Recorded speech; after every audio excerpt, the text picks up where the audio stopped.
Сәлем достар. Бүгін біз гуляш жасайтын боламыз. Бүгін сол гуляштың рецептін сіздерге ұсынамын. Жасап көрсеңіздер болады, өте керемет, дәмді шығады. Видеоның соңына дейін қарап кетіңіздер. Ең бірінші етімізді турап аламыз.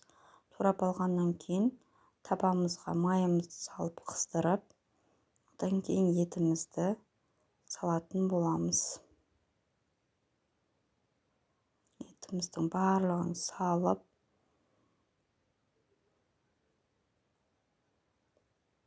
он 15 минут қуырамыз. Етіміз қоңырқай түске енгенше қуырамыз.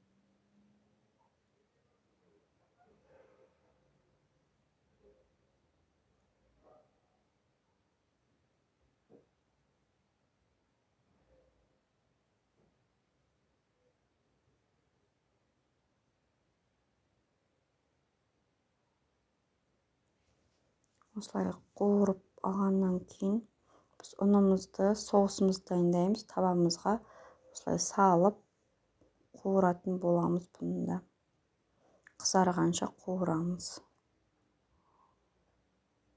Біздің етіміз осылай қоңырқай түске еніп, әбден шыжғырылып, жақсы қуырылды.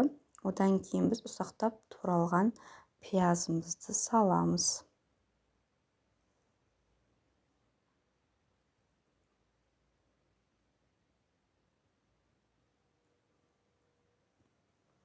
Осылай қуырылып болғаннан кейін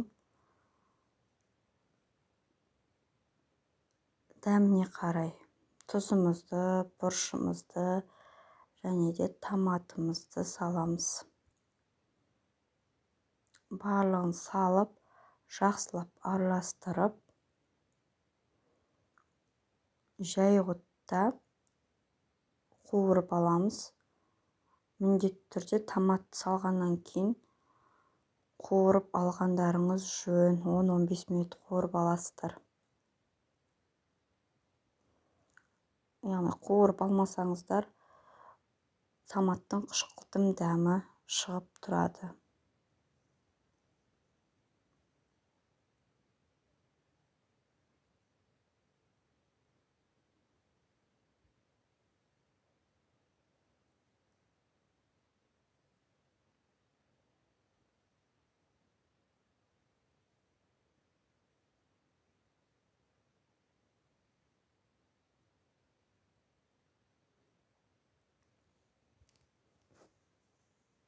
Одан кейін осылай ұнымызды қуырып, қоңырқай түске қатты күйдіріп жібермейміз. Орташа отта осылай қоңыр болған кезде уже ұнымызды өсіп алып, кесемізге бөлме температурасындағы суымыз салып, жақсылап араластырып, венчикпен болсын араластырып дайындап қоямыз. Одан кейін осылай қуырылған етіміздің үстіне суымызды құйып 20 минуттай қойып қоямыз. Етіміз піскенше, одан кейін жаңағы дайындаған соусымызды құятын боламыз.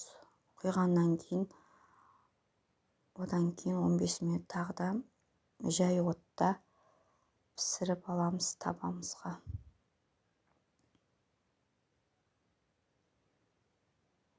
Жай отта осылай піседі.